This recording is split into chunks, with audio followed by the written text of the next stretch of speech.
consider all the worlds thy hands have made. I see the stars bright, I hear the rolling thunder, thy power throughout the universe displayed. Then sings my soul, my Savior God to thee. How great thou art, how great thou art. Then sings my soul, my Savior God to thee. How great thou art, how great thou art.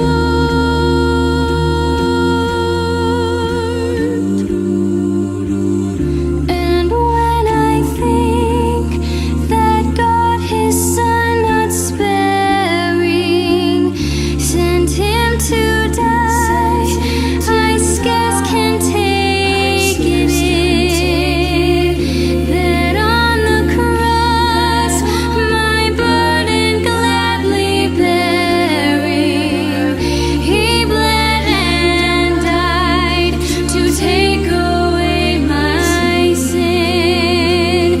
Then sings my soul, my Savior God to thee. How great thou art, how great thou art. Then sings my soul, my Savior God to thee. How great thou art, how great thou art, how great thou art.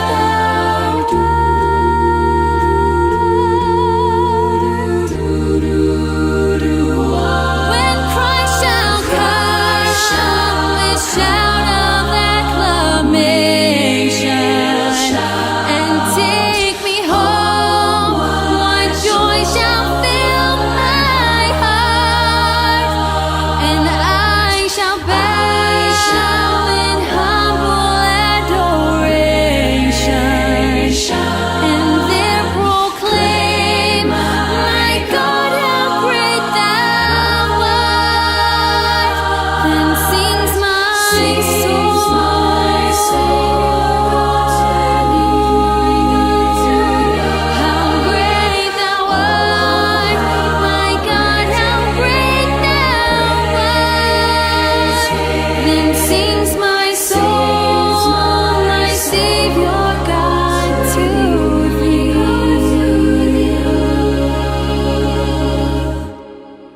How great thou art, how great thou art. Then sings my soul,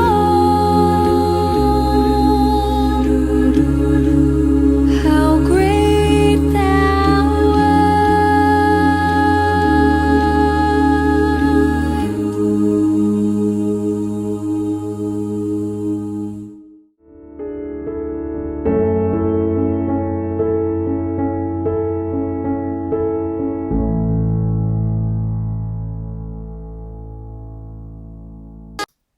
성도 안녕하십니까? 지난주에 이어 신구약 중간사 두 번째 시간으로 또 함께 살펴보도록 하겠습니다.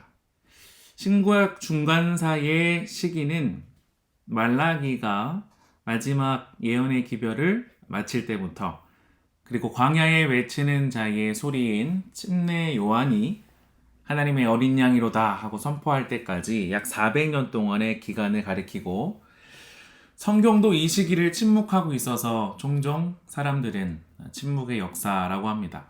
그러나 400년 동안 그냥 역사가 시간이 흘러온 것이 아니라 약속된 메시아, 하나님의 강한 또 독생자이신 예수님께서 이 구속사를 완성시키기 위한 가장 최적의 시간에 오시기 위한 그러한 준비 기간이었다라고 우리는 살펴보고 있는 것이죠.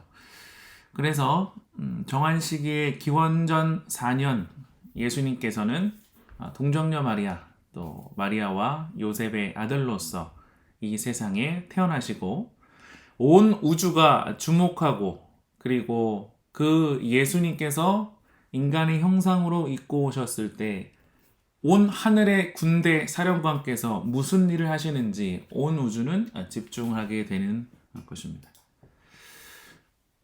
그래서 중간시대 신구약 중간시대 도입부는요. 말라기 선지자의 예언이 끝나고 페르시아 통치하에서 유대인의 생활은 비교적 안정되었습니다.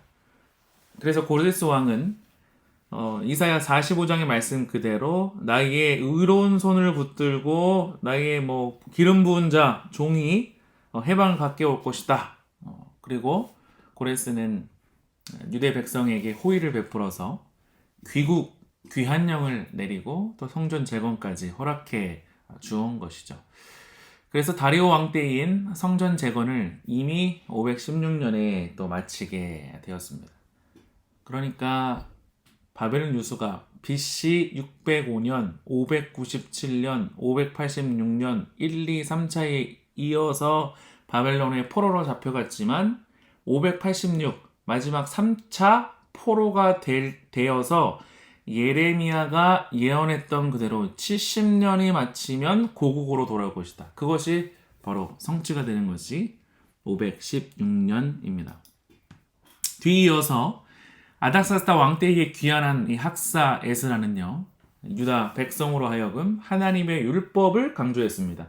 모세의 오경을 하나님이 주시는 말씀을 순종하여야만이 이 땅에 살 때 하나님의 든든한 반석 위에 서고 온갖 계계와 계략 속에서도 안전히 지킬 수 있는 하나의 거룩한 보호막이 될 것이다 라고 늘 강조했고, 한 명이 영적으로 지도자로 계속 영적인 것을 케어하고 관리했다면 유대 총독 느헤미야는 정말 육신으로도 하나님의 거룩한 성벽, 성전을 재건하기에 함께 신앙 공동체로 손색 없도록 함께 사역을 한 것이죠. 그리고 느헤미야 이후 중간시대 유대 사회는요, 느헤미야 이후 1세기 반가량 페르시아 제국이 유대를 통치합니다. 그 당시에도 마찬가지로 페르시아 제국의 치하에 있었기 때문에 유대인들은 자신의 문화와 행습과 여러 종교 제도에 관한 것을 이렇게 제대를 받지 않았어요. 또 하나님의 은혜 가운데 있었던 것이죠. 그리고 이 시기에 유대를 컨트롤할 수 있는 하나의 지도자, 리더가 필요하잖아요. 이것을 정치적 책임을 진 대제사장이 하나의 총리, 분봉 왕으로서의 권한을 갖게 되는 시기가 바로 이 시기이기도 합니다. 그러나 동시에 제사장 직분이 강력한 권위와 권력을 행할 수 있는 위치에 놓이자 가까운 미래에 일어날 이권을 둘러싼 암투의 원인이 되었습니다. 그래서 느헤미야 12장에 보면 요야다의 아들 요하난이 자신이 이러한 권한을, 권력욕을 차지하려고 자기 형제를 살해했다는 기록이 나옵니다. 거룩한 하나님의 제사장의 직분이 정치적 여러 가지 야욕이 뒤섞일 때, 인간의 죄된 본성이 흘러나올 때 얼마나 무서운지 볼 수 있는 단초가 페르시아 시대, 느헤미야 이후에 영적 리더가 사라진 이후에 하나님의 말씀을 굳건히 설지 않았을 그때 그들은 완전히 달라진 모습이었죠. 그리고 역사가 요세푸스의 증언에 따라 야스와의 동생이자 제사장인 이 므낫세, 우리가 알고 있는 히스기야의 아들 말고요, 동명이인이죠.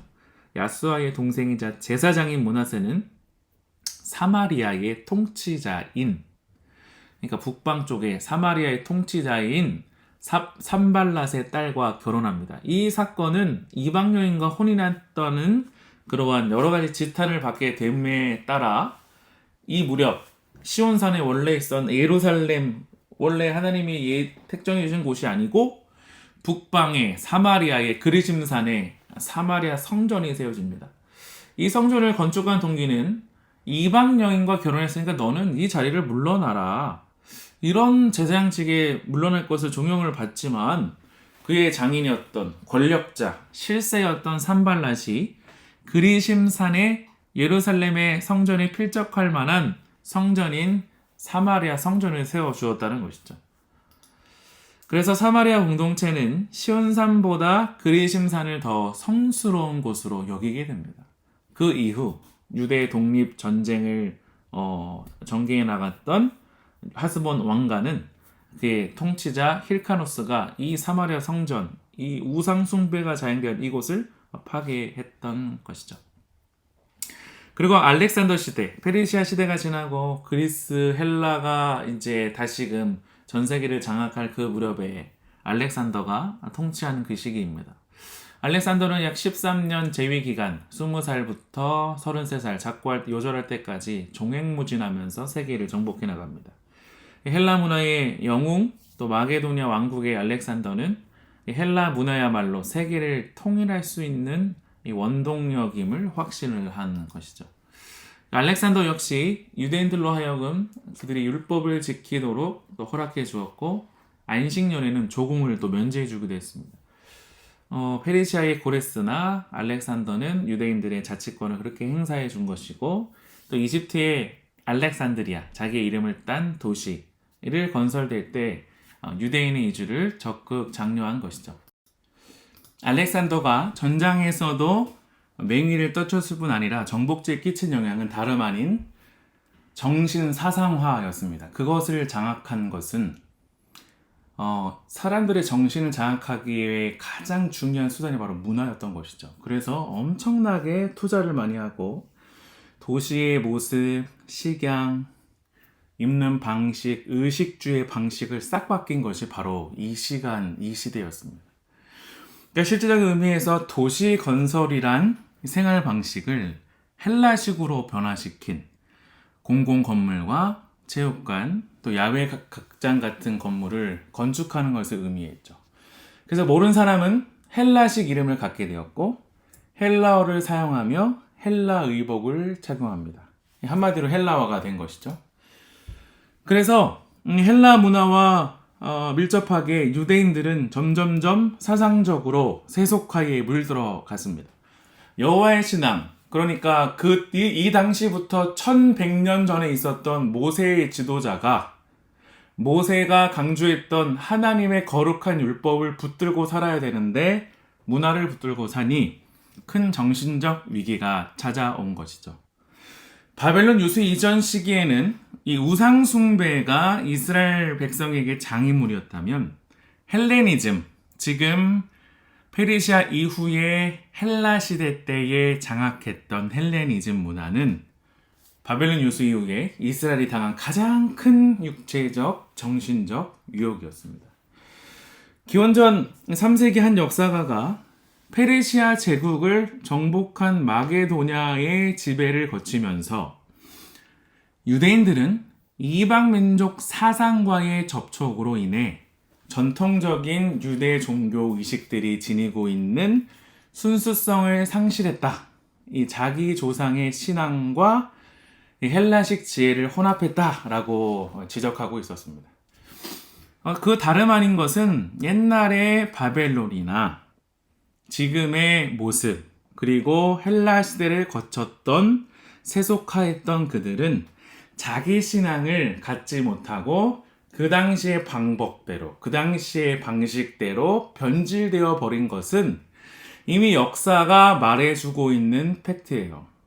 지금 재림 신앙을 보수적으로 하나님의 거룩한 테두리 안에서 계속 이렇게 증거하고 정말 계속 높이고 다양한 방식으로 위의 정체성을 확립하지 않는다면 똑같이 헬라 문화에 젖어 살았던 아름답고 고급스럽다 라는 것에 그쳐버려서 우리가 성품이나 여러 가지 면에서 발달하지 못하고 하나님의 나라가 점점 멀어져 갈 수밖에 없는 바벨론화 되고 있는 것과 다름없는 것이죠.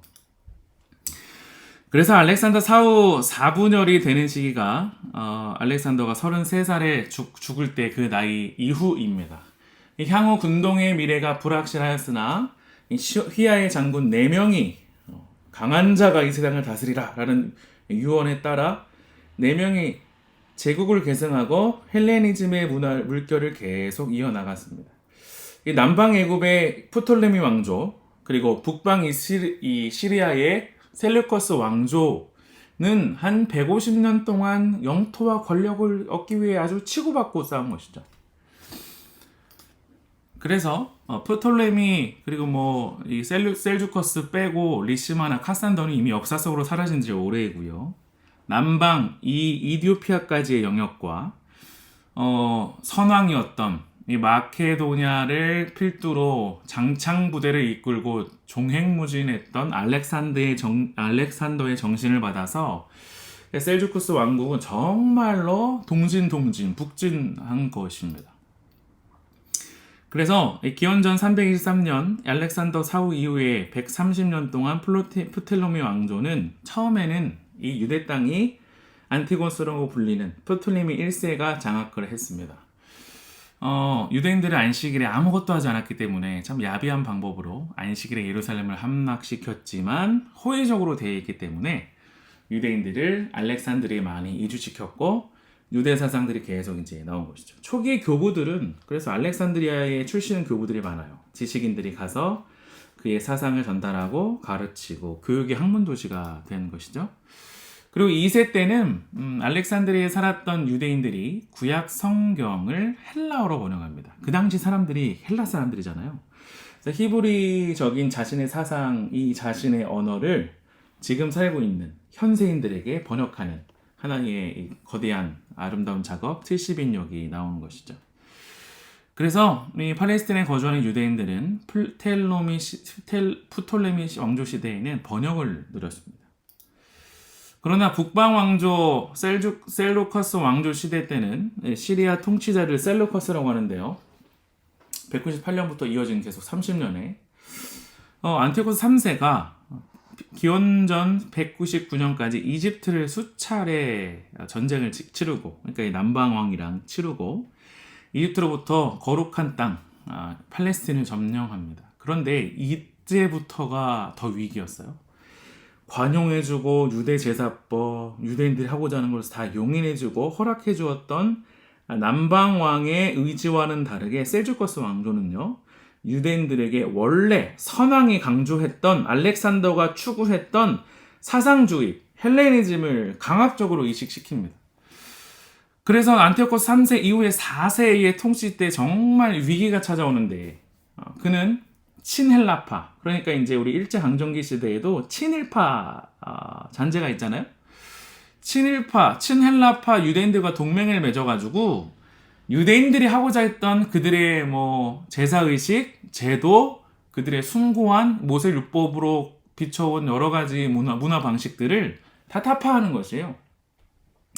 그래서 안티오코스 4세 치하 초기에는 유대는 대제사장 오니아 3세가 다스리고 있었는데 그는 당연히 정통파 유대인이었습니다. 그러나 친헬라파 유대인들이 이 셀루커스 왕조 뒷배를 태우고 반대를 하고 그 다른 형제 야손의 주장을 지지합니다. 그래서 야손은 안티오코스에게 뇌물을 약속한 대가로 그래 너 대제사장 해라. 왜요? 페르시아 느헤미야 이후에는 대제사장이 나라를 통치할 권한까지 부여받았으니까 돈으로 산 것이죠. 그래서 야손은 그에게 그를 임명해준 셀루커스 왕조를 찬양하고 호의적으로 나가서 헬라의 문화들 갖고 오라고 점점점 나라는 망조가 든 것입니다. 그러나 그것도 잠시 야손은 자기의 친한 친구이자 헬라주의자인 메넬라우스에게 그 자리를 뺏기는데요. 메넬라우스가 야손보다 더 많은 돈을 내서 그래? 오케이. 돈 제사장으로 대제사장직을 산 것이죠. 그래서 이때부터 그러니까 이제 BC 2세기부터 중반 무렵까지 대제사장 직분은 아론의 혈통이 아닌 권력에 의해서 대제사장 돈으로 사는 것이 되었습니다. 얼마나 끔찍합니까? 그래서 예수님 당시 사내들인 공의에서 가장 최고의 의장을 차지했던 사두개파들은 다 하나같이 이렇게 돈으로 샀기 때문에 순수한 혈통이나 정신은 절대로 따라할 수 없는 그러한 세계로 사단이 이미 교회를 흔들어 놓은 것입니다. 그래서 남방의 프톨레미와 대치하고 있던 셀루커스는 이 팔레스틴에 대해 확실한 통제를 유지하는 것이 필수적이라고 느꼈어요. 그래서 안티오코스 에피파네스, 그러니까 4세죠. 안식일의 예루살렘을 공격하기로 은밀한 계획을 세웠습니다. 왜요? 유대인들은 결코 뭐하게 않기 때문에 예루살렘을 공격하지 않아요. 안식일에는 싸우지 않아요. 그래서 마침내 유대 땅에 진격한 셀루커스 군대는 대제사장으로 돈을 샀던 메넬라우스와 적대하는 세력들은 다 싹 죽인 것이죠.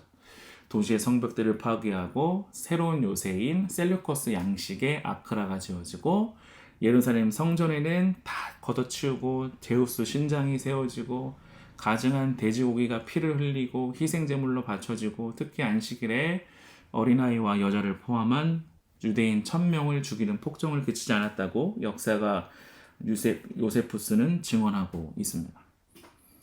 참 너무나 끔찍하고 안식일 거룩하게 수호했던 그 날이 한 야욕에 찬 사단의 그런 여러 가지 공격에 세상 우리의 믿음의 선조들은 핍박을 받게 된 것이죠. 그러나 하나님은 그 순간 본질을 정통을 고수하기 위하여 사람들을 또 키우고 계셨습니다. 유대 독립혁명과 태동과 하시딤. 이 정통파 유대인들은요, 그들의 신앙을 지키기 위해 기꺼이 목숨을 내던졌습니다.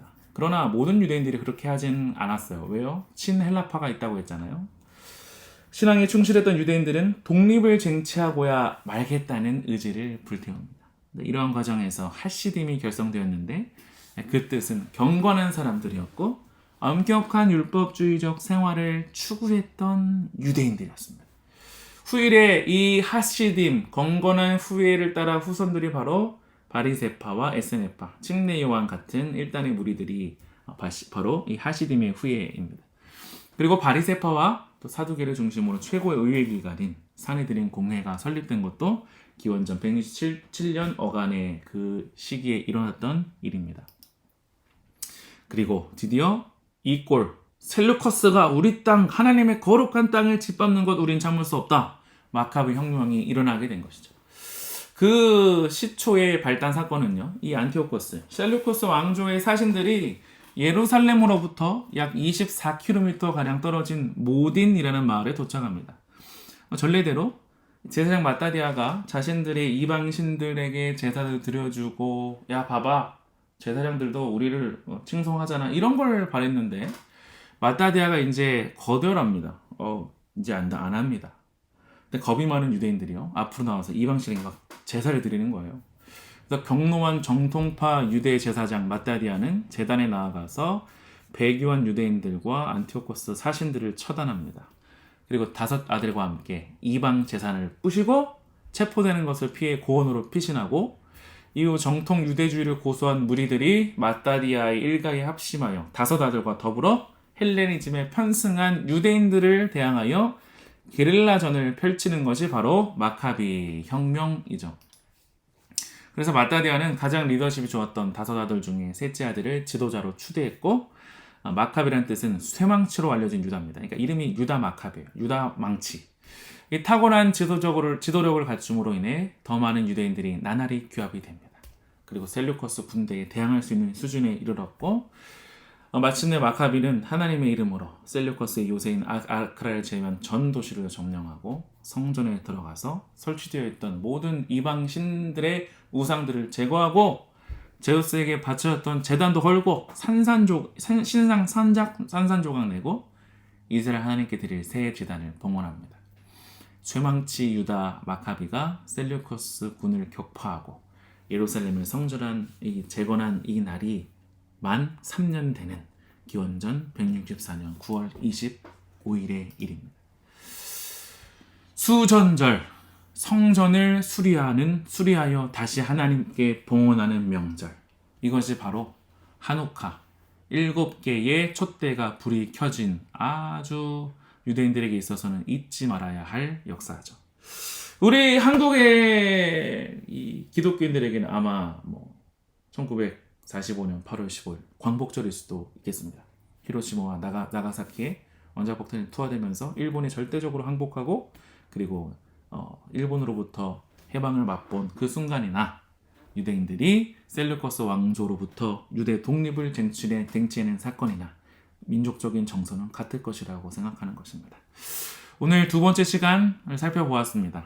하나님은 그럼에도 불구하고 하나님의 거룩한 남은 자들이 소수이지만 그들의 정신을 계승하려 할 때, 여호와의 신앙으로 무장하려 할 때 하나님은 도와주신다는 것이죠. 성도인 여러분, 우리도 하나님의 여호와의 신앙을 붙들 때에 하나님은 우리가 자꾸 미약해 보이지만 세상이 볼 때, 그러나 거룩하신 가장 전능한 분께서 우리와 함께 하신다는 사실을 잊지 않고 날마다 믿음으로 전진하는 저와 여러분 되시길 바라면서 신구약 중간사 두 번째 말씀을 마치겠습니다.